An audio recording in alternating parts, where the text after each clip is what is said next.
Tady zase Tomášek Matyska z nového videa. Dneska vám ukážu, jak já vážu pásek. Nejdřív si to dám takhle na půl, ale přesně na půl. Když to tam máš, tak tady tu půlku, kterou máš, si přiložíš na kimono. To si takhle se zadu obrátíš. Utáhneš, jestli chceš. A já to dělám většinou tak, že si to snažím dát přesně pásek na pásek. Pak si to takhle překřížím. A tento horní si dám pod tady tento, všechny tyto dva pásky.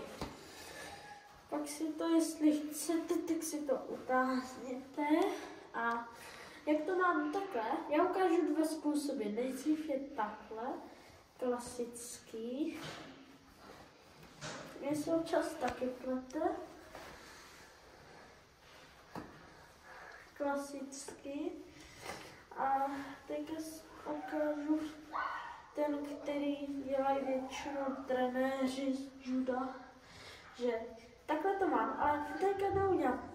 Teďka si to neutáhnu. Já si to tu ještě upravím a dám si to takhle. A druhý si dám taky takhle.